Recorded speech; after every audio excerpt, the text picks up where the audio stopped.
Old Grognard says, let's learn how scenes, rounds, and initiative work in D6 Star Wars 2nd Edition, revised and expanded. I finally got a copy of Revised and Expanded so I could use it to run games and, of course, make videos on this channel. I've been careful so far to make videos that work with either this book or the 2nd Edition Blue Book, but now that I have both, I can go more into the game mechanics for each and be specific about which book I'm talking about.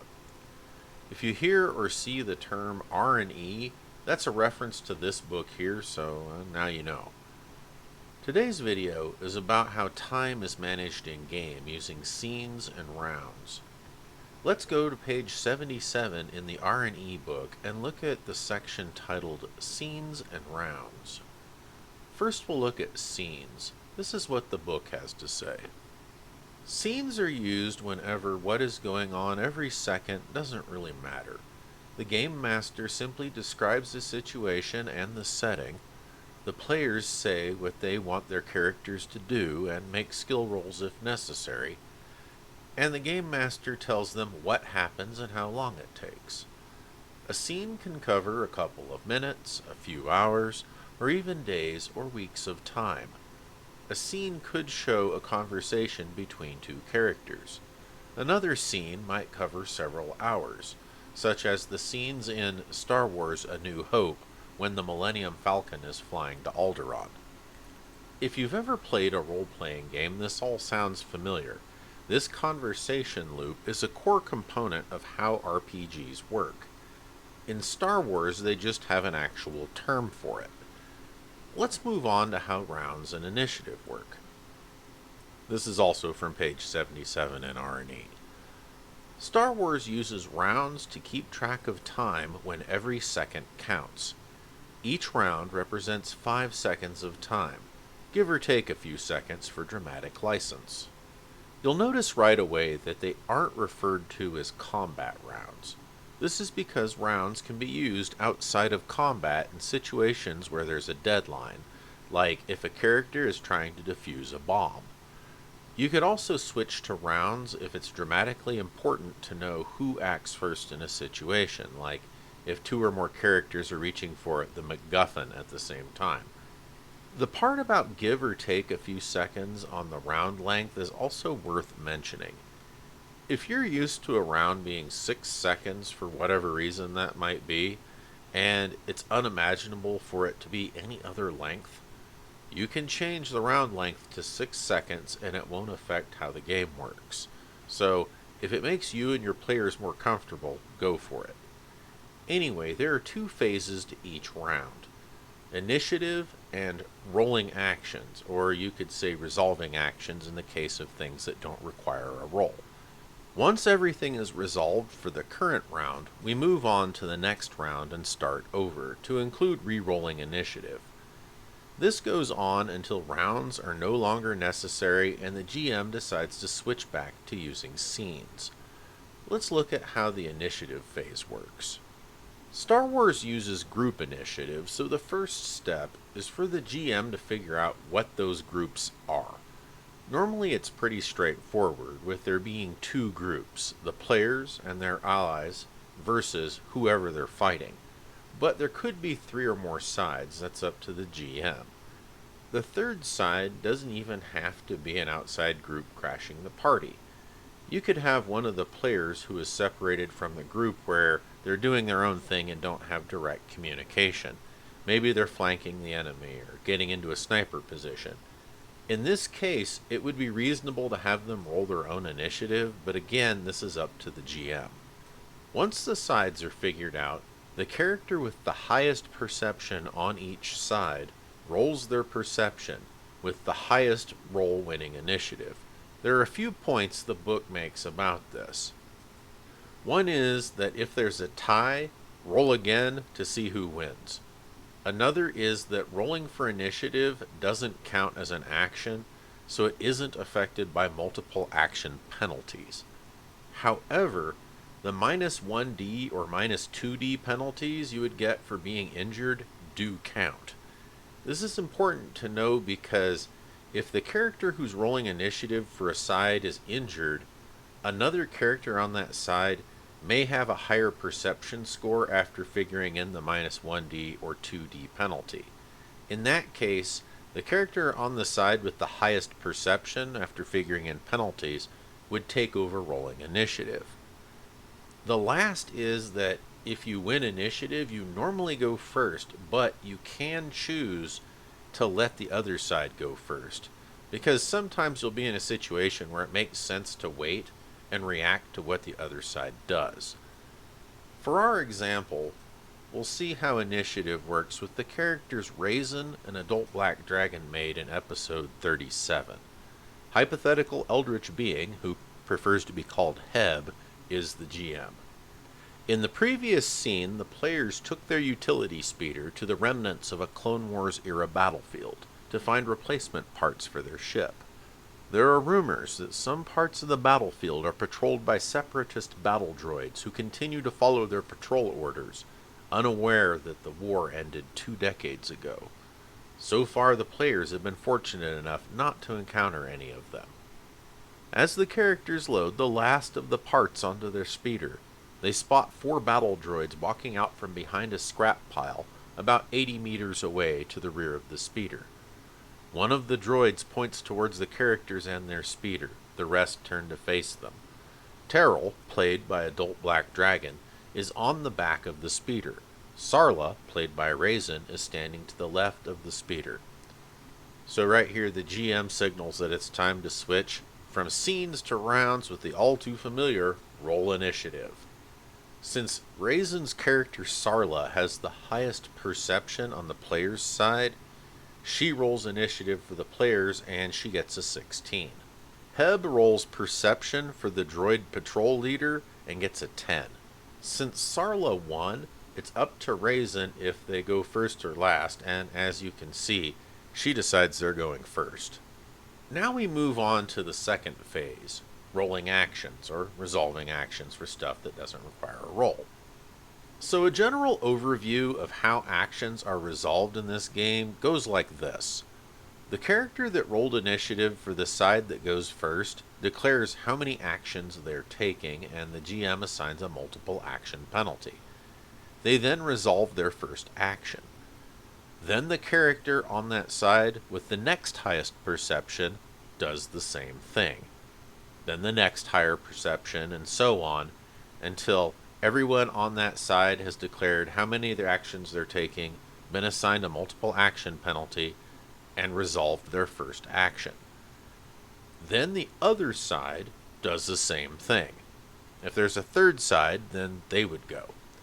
After everyone has resolved their first action, we go back to the side that went first and start the process over with their second action. If a character doesn't have a second action, we skip over them to the next character in the initiative order that does have an action. We do this until all second actions are resolved. If there are third actions, we resolve them in the same order, and so on until all actions are resolved. It's worth noting that characters can't hold actions until later. All first actions are resolved, then all second actions, etc. Declaring actions isn't an antagonistic wargame type process. Sometimes, especially with new players, it requires some back and forth to figure out what the player wants to do and then translate it into game terms so we can figure out how to resolve those actions. So for example, Raisin rolled initiative for the side that goes first, so she goes first. If she said that she wants Sarla to get in the speeder and fly out of there as fast as possible, Heb might say it takes one action to get in the speeder, one to start up the engine, and another to take off. This would be 3 actions. Even though there isn't a roll for getting in the speeder or powering up the engine, those things still count as actions. So how we figure the multiple action penalty is that there's a -1 die penalty to all actions for every action past the first one. So if we made a chart, it would look like this. So if Sarla got in, powered up the speeder, and took off, there would be a -2d penalty to the piloting roll when she takes off, because that would be 3 actions. Raisin decides that with the penalty, there would be a good chance of crashing the speeder, so she decides for this round to just take 2 actions. So now she gets to do her first action, and Sarla gets in the speeder. So now that Raisin's first action is resolved, we move to adult Black Dragon's character, Terrell. AB decides to do 2 actions, the first of which is to unsling his blaster rifle. He asks if he can crouch down in the back of the speeder to get better cover, and Heb tells him that this would be a free action, and he can do it as part of getting out his blaster. So Terrell gets out his blaster rifle and crouches down in the back of the speeder for his first action. Free actions are things that aren't involved enough to count as an action, and to keep things going, the GM will often allow a character to do them as part of another action. They're explained on page 78. With the players completing their first action, the second side does their first action. Heb decides that each droid will take 2 actions, so their multiple action penalty would be -1d. For their first action, each droid will move 10 meters towards the characters and their speeder. The ground is fairly flat and free of obstructions, so Heb decides they don't need to roll to see if they complete their movement, but if they did, they would roll at a -1d because of the multiple action penalty. They are now about 70 meters away. Since the second side has completed their first action, we go back to the players and they resolve their second action, and they do this in the same order they did with the first one. So Sarla fires up the speeder so that next round the PCs can flee the battle droids. Terrell uses his second action to fire his blaster rifle at one of the droids. To resolve this, Heb looks at the stats for Terrell's blaster rifle and determines that the droid is at medium range. The difficulty for this shot is moderate, and so Heb assigns a difficulty of 13 to the shot. The droid can also attempt to use a reaction skill to defend against the attack. The most common reaction skills in this game are Brawling Parry, Melee Parry, and Dodge. Since Dodge is used against range attacks, this is the skill that the droid uses to avoid getting hit by Terrell's blaster rifle. This roll is made before the attack is rolled and replaces the difficulty to hit, even if it's worse than the assigned difficulty. So sucking at dodging in this game can actually make you easier to hit. And that's something to keep in mind when deciding whether or not to use a reaction skill. The droid has a dodge skill of 5d. Since this is a reaction, the dodge can be done in place of the droid's second action, with a multiple action penalty of -1d. Heb could also have the droid dodge as an additional action, which would raise the multiple action penalty by an additional -1d for the dodge and any actions after. So if they did that, it would be -2d total to the dodge and the second action. Heb decides instead that the droid dodges with its second action and rolls 4d for the dodge, since there's a -1d penalty. Heb rolls a 15, so now any ranged attacks against this droid have a difficulty of 15 for the rest of the round. Terrell rolls his blaster skill code to attack the droid. His blaster skill is 4d, but he subtracts 1d due to multiple action penalty and rolls 3 dice for the attack. He rolls a 13. The blaster bolt narrowly misses the droid. Now it would be time for the droids to do their second action, which is going to be for the 3 droids that have actions remaining to open fire on the speeder. Resolving this would require using the scale chart and the vehicle damage chart, and because that's its own topic deserving of its own video, it'll be the subject of the next video in this series.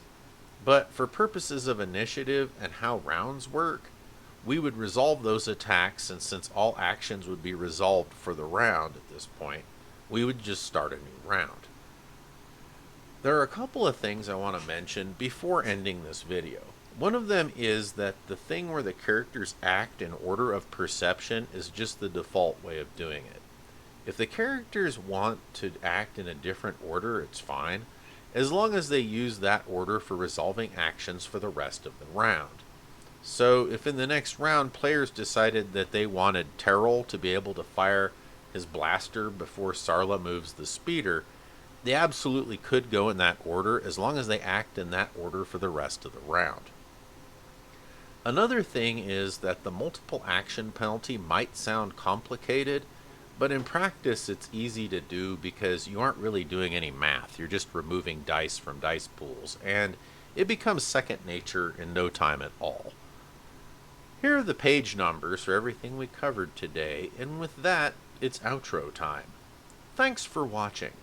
The folks at Vault-Tec's New Mexico division and I would like to wish you a wonderful rest of your day.